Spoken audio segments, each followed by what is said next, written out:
So, hi there, Dave Dobbs here, otherwise known as Dave Field, from my book Laughing Gas, which has caused a bit of controversy, as has my talking about Nibiru. And it's been a bit of a journey talking about this thing, which is really quite a taboo subject. I don't know what most people think of me talking about such a thing, about this 200-day cycle of Nibiru going around Nemesis, our second sun that sometimes we can see and mostly we can't see. And I've made quite a few videos over the last kind of 6 months. I've made quite a few videos, and it started with a dream where I saw this thing flying by our Earth in a dream, and I was told that this is what the fuss is all about. And so the original videos I made were really quite mad, really, because it was based on a dream, and though there's no scientific backbone to a dream, there is a kind of a massive motivation when it happens in your own life and you're told something. And so I went up to the mountains, and I really didn't, I'd had a dream. Fortunately, there was a friend's 50th birthday going on in the Pyrenees, so that was a good excuse to go up there.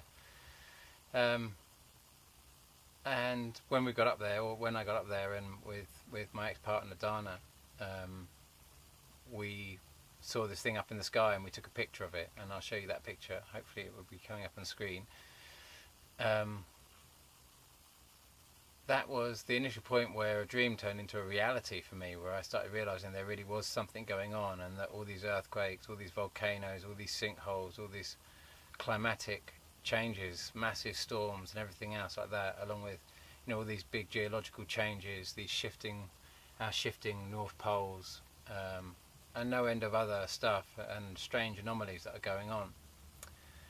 And it's been a bit of a journey, and it led me to the final point in my penultimate video of making a prediction that on the 21st of December that Nibiru would fly by. And I based that on a lot of information that I'd gathered over that 6 months of research. Even though Laughing Gas was written really about, when I wrote Laughing Gas, it was written about Nibiru and Nemesis coming through our solar system. But, I've kind of opened this door. My parents are both channels, and or my father died earlier last year, and he was an amazing channel, and my mother is still alive. She's an incredible channel also. So I've been kind of brought up in that kind of environment. So it's a lot more easy for me to kind of, I wouldn't say easy, anyone can do it, but it has to be done in a form of a practice, or as I understand it, it has to be a practice, and you have to dedicate yourself to that. And I did that for a number of years whilst I was writing Laughing Gas, and I was told that we approach a wall, but I was never told what the wall was. And so it's led to this kind of strange situation where finally I predict that this thing was going to pass on the 21st of December 2015, and sure enough, on the 20th of December and the 24th of December there was footage of this thing passing. And I also said it would flood in England, and it did flood in England. But actually what I found is that most people really don't believe anything I'm saying, and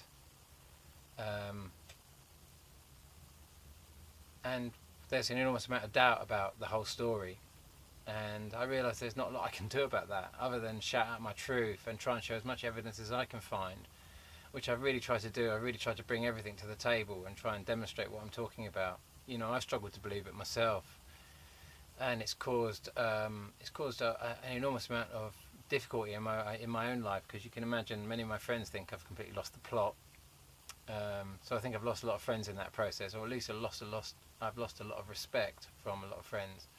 But nonetheless, I've tried to speak my truth, and I don't know if I can do much more than that. So I just wanted to give you an update of where we are right now, because if I have isolated or identified this 200-day cycle of Nibiru going around Nemesis. So if you can imagine, Nemesis has come up from the southern aspect of our solar system, and it's come up, and it's come round the sun, and it's come back down, and it's heading back down now. So it's come up through past the ecliptic of our solar system, where all the other planets are orbiting around the sun. It's come up through that, quite close to the sun, come around the sun and come back down again. And so though this is a huge, great mass, and it creates all sorts of gravitational anomalies. You know, Nemesis, actually, this second sun doesn't come anywhere near us really, but its furthest orbiting planet that some call Nibiru. There's various different names. Some people call Nemesis our second sun Nibiru, but I understand that the furthest orbiting planet to Nemesis is Nibiru. It's a bit like Pluto is our sun's furthest orbiting planet. So it's a very similar sort of thing. And that our sun is involved in a binary system, and that every 3,600 years or so, Nemesis comes round our sun and then is flung back out again, and to begin its journey right round it out into the sort of like out into the universe, far away in a massive cycle round our sun. But it's an ecliptic sort of or elliptic rather orbit, and that's very close to us, and this is why we're getting all these changes. But every time Nibiru comes to its closest point to Earth as it flies by, it causes all sorts of changes. So we're about from its last. So I said 21st of December, just gone, 2015 was its last flyby sort of point where it flew closest to Earth. We can say that 200 days after that, which would be the 11th, around about the 11th of July, will be the next flyby date. Now these are my calculations. I'm not a scientist. You know, my whole kind of like research is based on, first of all, channeled materials, the stuff that I channel myself, and then research to try and back that up, and trying to go out and find as much evidence to see whether any of this is true or whether I'm going completely mad. So what's happening now? Well, our governments are going to try and orchestrate Britain to break from Europe. In actual fact, they're going to try and break Europe. We're being America's Trojan horse into Europe to actually break the European Union, and thus effectively break the euro, because the greatest threat to the petrodollar right now is the euro. As you probably know, all the embargoes have been lifted on Iran, or many of the embargoes have been, or the trade sanctions have been lifted on Iran now, which means that they're now selling their oil to China in euros, and this is a big threat to the US dollar. So the only hope that those that are running the petrodollar can do is break the euro, and so we can be that Trojan horse. We can be, the federal government's Trojan horse to break the euro, and that's what this is all about. This is why the election is going to be directly before the next passing. So the election for the euro, for whether we stay in Europe or not, is going to be on the 23rd, I believe, of June, which will be just before the next flyby. And so that's a big thing. And so our international message that we're putting out is that we're disgusted by the sight of refugees, and we don't want them coming in our country. We're offended by the fact that they've come to Europe, and that they would want sanctuary in Europe from the bombs that we know that we've funded many of these bombs. We know that we supplied many of these arms that they're fleeing. And the irony is that we're disgusted by their presence, or that's what the media is telling us. Whether that's really the case, I don't know, but it's really quite an abysmal message to put out to the rest of the world, isn't it? That we are disgusted by the presence of refugees coming into Europe, and they would want to come to England to flee the bombs that we've kind of helped orchestrate being dropped on these sovereign countries that have done nothing to us, and so what I'm going to do is I'm just going to put up these images of obviously the sightings of Nibiru and how I worked out the 200-day cycle. So let me just take you through, because you've got the first sighting here, which is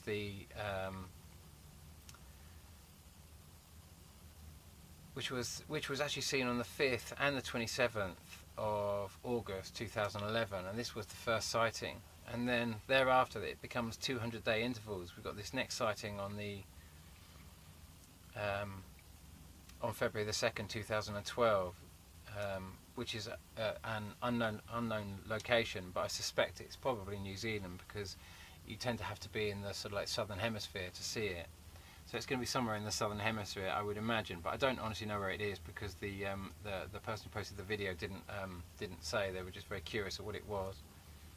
And the next sighting was on the 23rd of November 2014, and there's a big gap there there's quite a few cycles of 200 days that are missing there, and I suspect the videos have either been taken down, or it was just moving much closer to the sun that we couldn't see it at that point.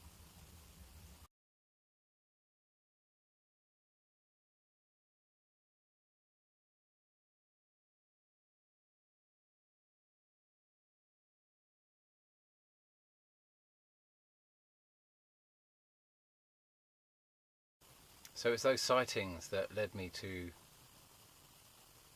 come up with a 200-day cycle of Nibiru and Nemesis, and that led to these two sightings at the time that I predicted Nibiru would fly by, which is this sighting here on the 19th or the 20th of December just gone, and this footage here, which was on the 24th of December just gone, 2015. And you know, I was absolutely gobsmacked. I really didn't think anything was going to fly by that time. In actual fact, I said that in my original video that I posted, it was saying that the cycle that Nemesis itself would begin its its last three-quarter transit round our sun on the 7th of November. That's when the fun would start, and we would start seeing an increase in earthquakes, volcanoes, crazy weather, and that sort of stuff, and that would be the time to start getting prepared, and that it would fly by on the 21st, so that Nibiru itself would then fly by on the 21st of December 2015. You know, all I can do is offer the evidence that has come in that verifies that. I can't expect anyone to believe me, even though I show this footage. People say it's planes, it's all sorts of other things, but for me, I was expecting to see this pass by, two corroborating testimonies come in to verify that. You know, I can't offer a lot more than that. It flooded in England. People say, oh, it always floods in December, but the worst floods we've ever seen in centuries, absolute centuries, all culminating at the same time. I mean, it's, you know, it put enormous pressure on me. Can you imagine the pressure it puts on someone to make a prediction like that? You know, all the 2012 people that were saying this thing was coming in 2012. But to me, all those people that were shouting out that 2012 was the beginning of something really quite mad, they were all correct as far as I can see. And because this thing first came into view in 2011, so we can see it coming around. We've seen crazy storms. We've seen all these kind of like massive anomalies occurring since that time. I mean, they were right on the money as far as I can see. They were absolutely right on the money, and all I can do is offer all those people that were shouting out in 2012 the most respect, really, for speaking their truth, because this thing is really happening, and we've never seen the sort of things we're seeing at the moment. So where does it leave us now? You know, now we're sort of like, we're basically 100 days into the next cycle. So we're halfway. You know, it's coming back onto the, you know, we're basically 100 days into the next cycle. So it's halfway round. It's the furthest point away from us in its cycle, in its present cycle. But this time, when it comes by on the 11th of July, it's going to be much, much, much closer. And so we're going to see much bigger changes, and it's going to have an enormous effect on our oceans. It's going to pull our oceans up quite considerably, and the message I'm being given is that we're being massively helped and protected by on a higher level at the moment by technologies that we simply can't understand. Our science can't understand. Our levels of science at the moment we can't really understand the the preparations that have been put in place by much higher bodies to help us and protect us in this time. And the reason I wrote Laughing Gas was when I was told that we approached this wall, we would have a choice, and that we would choose east or west. I didn't understand really what it meant, but I wrote the whole book, and I told the story. You know, the book begins with Humpty Dumpty sat on a wall, Humpty Dumpty had a great fall.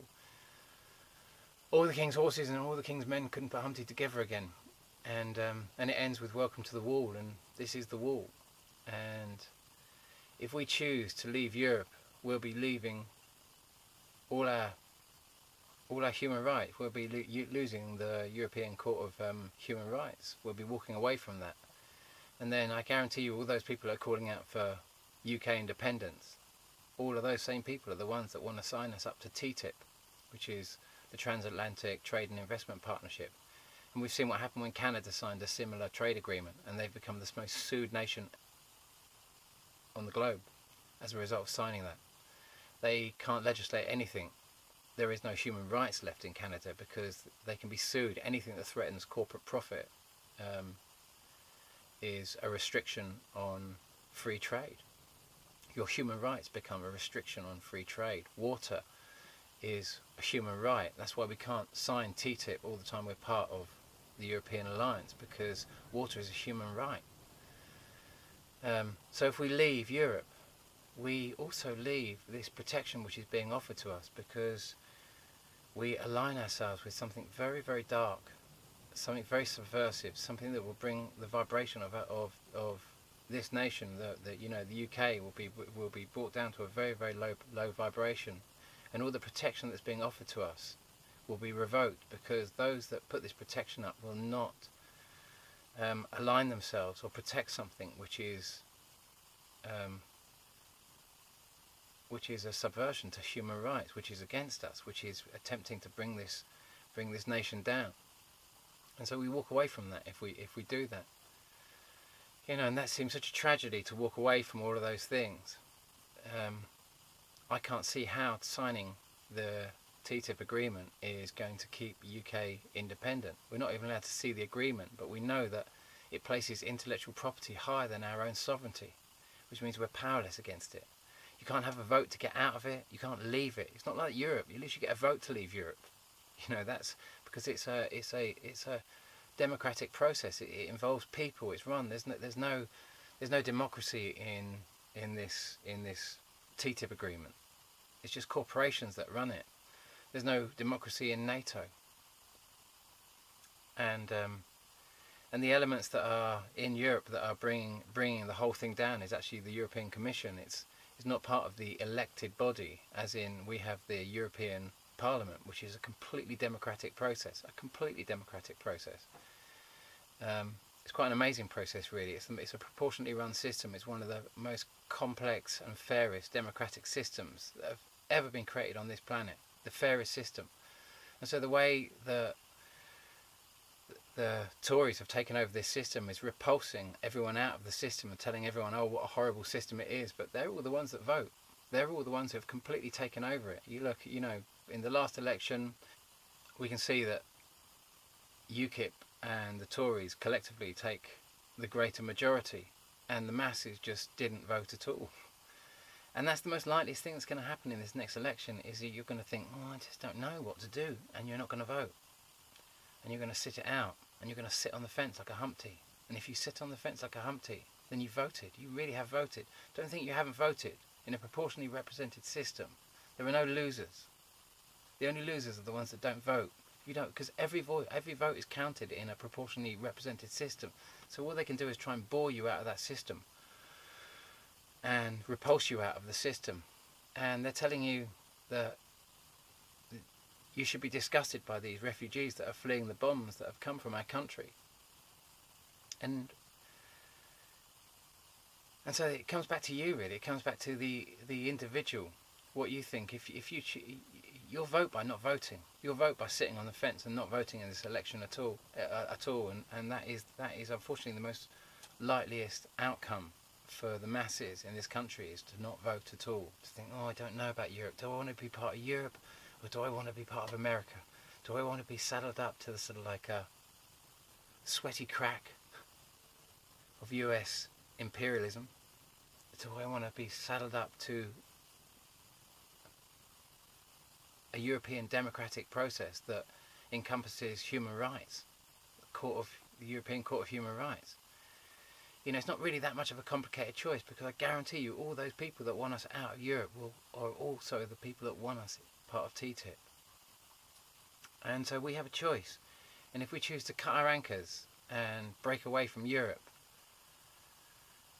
our fate is sealed, because we lose the protection, and there's no way we have the technology to deal with what's coming in. There's absolutely no way. We just don't have that type of technology available to us, and we won't have for thousands of years on this planet. And so we have a choice, east or west. There is no, there is and never has been UK independence on the actual, in the whole planning of this.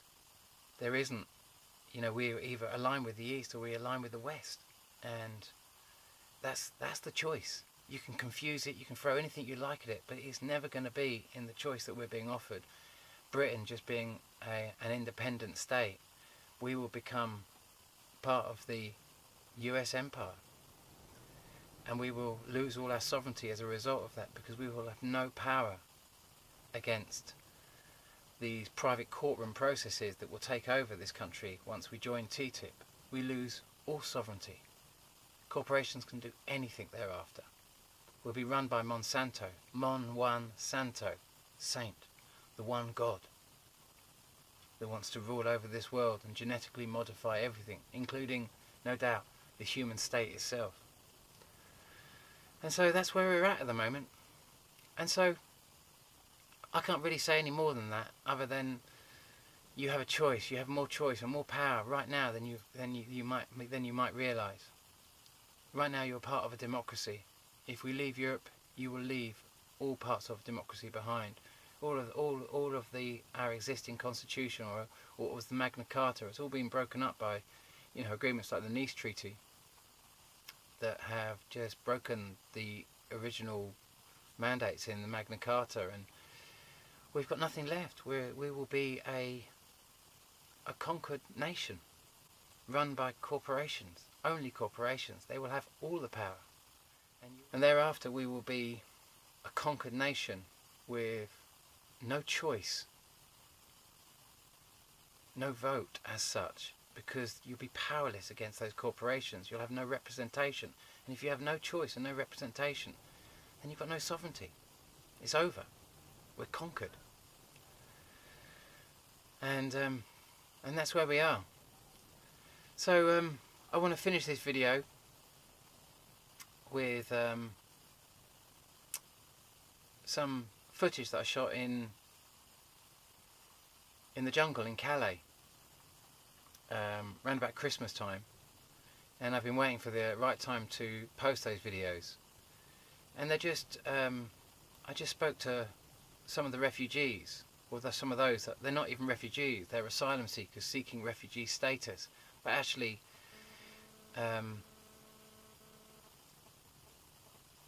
until they're actually recognised as asylum seekers and not economic migrants, they will never get. They will be never recognised as their human rights will never be recognised. And so I've got a series of these. I've got a series of them, and I'm going to put one on at the end of each video over the next little while. I'm going to keep posting these videos as we lead up to this European election of whether we stay or leave Europe. And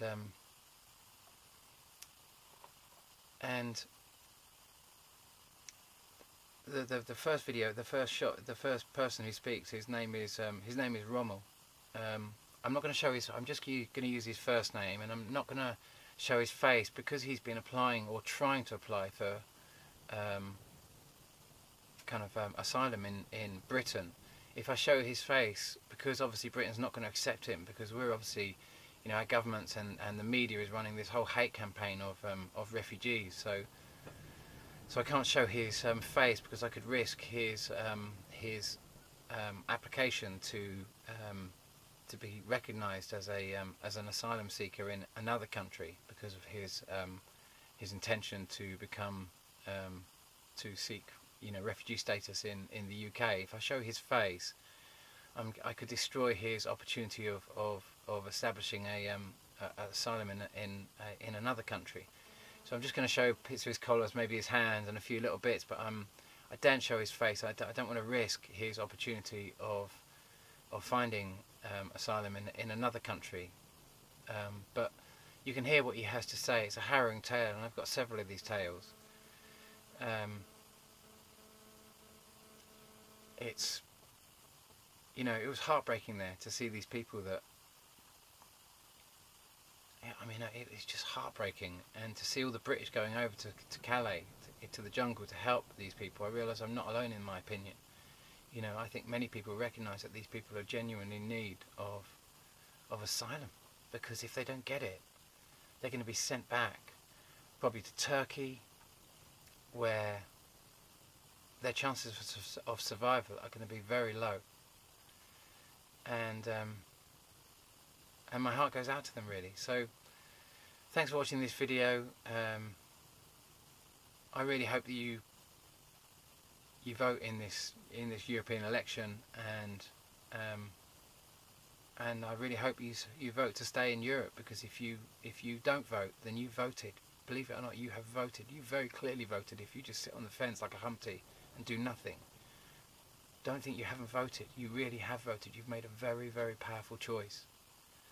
You've chosen apathy, and that's how the Tories have won, kind of like such a powerful position in Europe, by repulsing and boring the masses out of even voting. And this will be potentially your last real chance of a democratic vote in this country on the 23rd of June. And not voting is a very powerful vote. And if you choose just to sit it out, and you just don't know whether you want to be part of America or you don't want to be, or part of Europe, well, if you don't vote, then you voted. Thank you. I'm from Mosul, and I remember the day when the first ISIS came. There were only 3,000 persons, and the Iraqi military over there, they were 62,000. So they first came and invaded Mosul step by step. It was so messy. The military left Mosul without fight. They just gave up. And it was a really short time. They took Mosul only, maybe it was 1 week. It wasn't more than 1 week. Invaded Mosul in 1 week, 3,000 against 62,000. It's really incredible. The army left Mosul without anything, without a real fight. They just left it. Some people say that it was a deal between the government and the ISIS. I don't know really. And they came down here because I couldn't stay in Mosul. I mean, I can speak English, and I've got some experience of Facebook, Instagram, this kind of stuff. The ISIS asked me to join them, to be their translator, which wasn't acceptable for me, because I knew they're gonna fight my own people, which is Kurdish people. It just wasn't acceptable for me, neither for my dad, not us. So they asked me to join them many times, and I refused them. Finally, they started to threaten me, and I just ran away from Mosul. When you left Mosul, yeah. What happened? What happened after that? Yeah, when I left Mosul, a smuggler took me out from Mosul to Erbil, one of Kurdistan city. I had to pay him $2,000 which I haven't had that money at that time. So my wife gave me some of her jewelry, and I gave it to the smuggler instead of the money. And he said that his name was Ahmed, and I will never forget his name, because I asked him to bring my little brother with me. He refused me. He said that $2,000 is for one person, not two person. He was only 7 years old. And I reached Erbil. I stayed in Erbil for a couple months. Then I got exposed by my family, my wife's family, which is also another story about my personal life. And I left Erbil as well, and I went to Slemania, another Kurdistan city. Stayed there for some months, and got exposed again. I went to Duhok, another city of Kurdistan. Stayed there also for some time. Also got exposed. So my life wasn't quite okay in Iraq. And then I decided to leave Iraq, and I went to Turkey, which I stayed in Turkey about 1 month or 25 days. I don't quite remember. And I tried to go to Bulgaria first. And we walked in the jungle, and we stayed in the jungle for 4 nights and 3 days. We was walking all the time, except for some hours we were sleeping. So when we got to Bulgaria, nearby Sofia, the DC of Bulgaria, we got caught. The police were so horrible with us. They took our money, they took our phones, they took our cigarettes, they took everything we had, and sent back to Turkey. Came back to Turkey. I was so tired. Doesn't have had a shower for three days and 4 nights. I was so tired, and I found some of my friends in Turkey. They took me to their apartment, and I had a shower. After 4 or 5 days I tried to go to Greece by boat, and I did. I reached Greece to Lesbos Island. I reached Lesbos Island, and I stayed there for 5 days, sleeping on the streets. A lot of people were sleeping on the streets. After 5 days, the Greece government gave us a paper which allowed us to get board on ships and go to another cities, and I did. I reached to Salonik, and in Salonik I stayed 2 nights in hotel because I had papers. Because I was with some of my friends, so we had papers, and we slept in a hotel for 2 nights. After that, we went to Macedonia, and I was waiting for my papers in Macedonia at the borders 4 hours under raining. It was a heavy raining night, and I got sick. My cousin was with me. His name was also Ahmad, but his name was true. His name was Ahmad really, because he was my cousin. He's my cousin. He was holding my hand all the time because I got sick because of the rain. It got cold. And we had our paper after 4 hours standing under the rain. So we got bored on the train and went to the borders of I think it was Serbia. Yeah, Serbia, to the borders of Serbia, and from there to Hungary,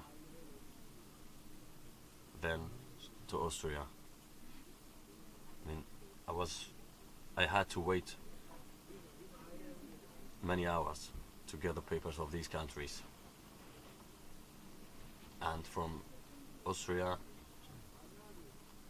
I went to Germany, which was a free train from Austria to Germany. the Germany government took us from Austria to Germany. And I reached Germany. I went to Frankfurt. Yeah, I stayed the first night in a camp, in a shelter in Frankfurt. I had a shower, yeah, proper shower.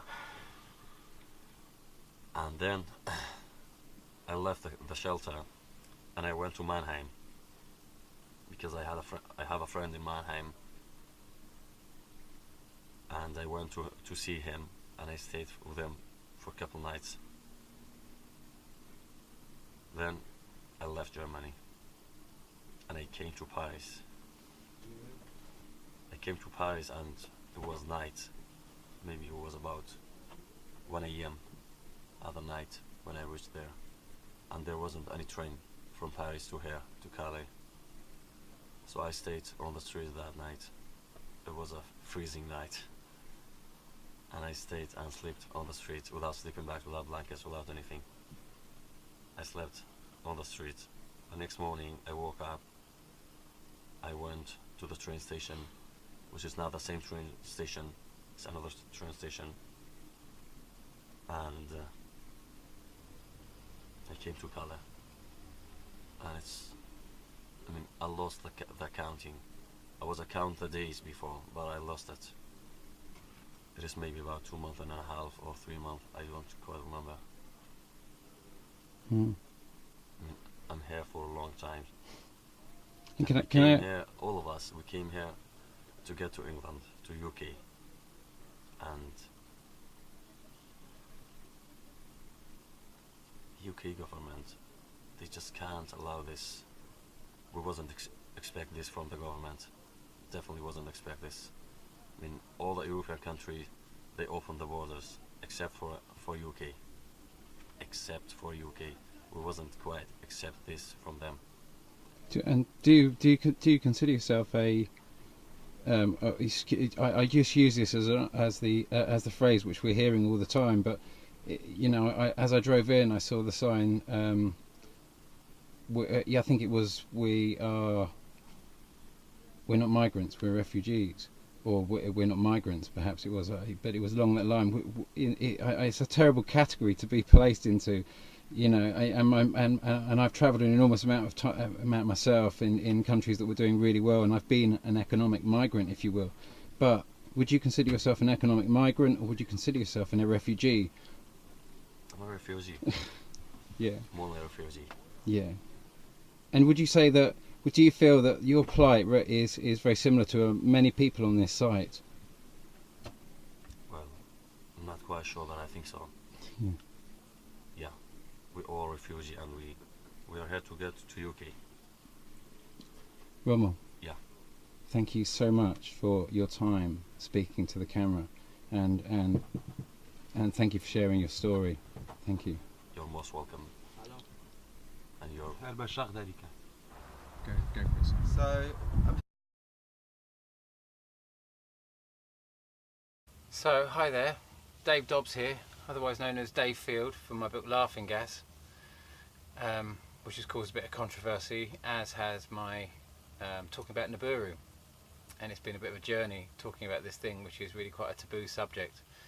I don't know what most people think of me talking about such a thing, about this 200-day cycle of Nibiru going around Nemesis, our second sun that sometimes we can see and mostly we can't see.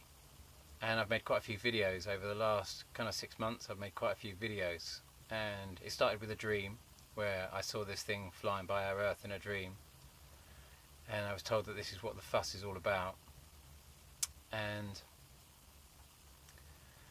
And so the original videos I made were really quite mad, really, because it was based on a dream, and though there's no scientific backbone to a dream, there is a kind of a massive motivation when it happens in your own life and you're told something.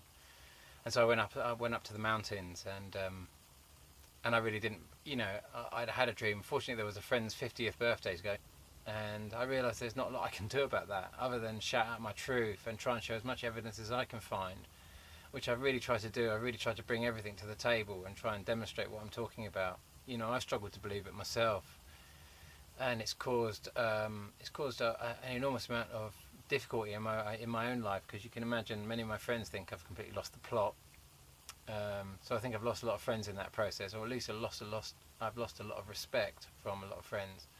But nonetheless, I've tried to speak my truth, and I don't know if I can do much more than that.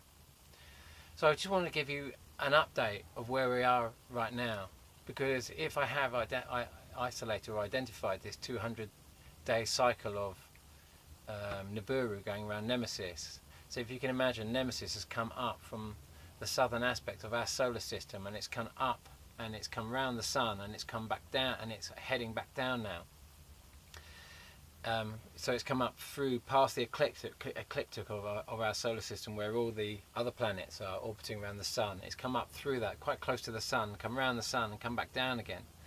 And it was written really about, when I wrote Laughing Gas, it was written about Nibiru and Nemesis coming through our solar system. But I've kind of opened this door. My parents are both channels, and or my father died earlier last year, and he was an amazing channel, and my mother is still alive. She's an incredible channel also.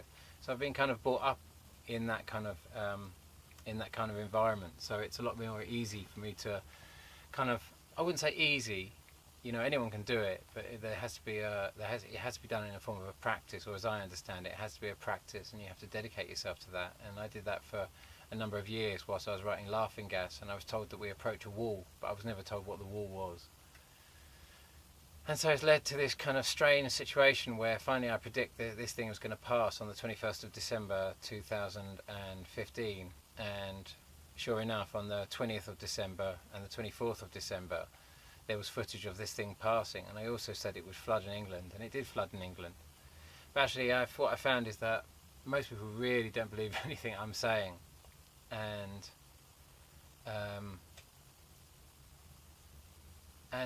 there's an enormous amount of doubt about the whole story. And so, though this is a huge great mass, and it creates all sorts of gravitational anomalies, Nemesis, actually this second sun doesn't come anywhere near us really, but its furthest orbiting planet that some call Nibiru. There's various different names. Some people call Nemesis our second sun Nibiru. But I understand that the furthest orbiting planet to Nemesis is Nibiru. It's a bit like Pluto is our sun's furthest orbiting planet. So it's a very similar sort of thing. And that our sun is involved in a binary system, and that every 3,600 years or so, Nemesis comes round our sun, and then is flung back out again, and to begin its journey right round it out into the sort of out into the universe, far away in a massive cycle round our sun. But it's an ecliptic sort of or elliptic rather orbit. And now it's very close to us, and this is why we're getting all these changes. But every time Nibiru comes to its closest point to Earth as it flies by, going on in the Pyrenees, so that was a good excuse to go up there. And when we got up there, or when I got up there, and with my ex-partner Dana, we saw this thing up in the sky, and we took a picture of it, and I'll show you that picture. Hopefully it will be coming up on the screen. That was the initial point where a dream turned into a reality for me, where I started realising there really was something going on, and that all these earthquakes, all these volcanoes, all these sinkholes, all these climatic changes, massive storms and everything else like that, along with all these big geological changes, these shifting north poles, and no end of other stuff and strange anomalies that are going on. And it's been a bit of a journey, and it led me to the final point in my penultimate video of making a prediction that on the 21st of December that Nibiru would fly by. And I based that on a lot of information that I'd gathered over that 6 months of research. Even though Laughing Gas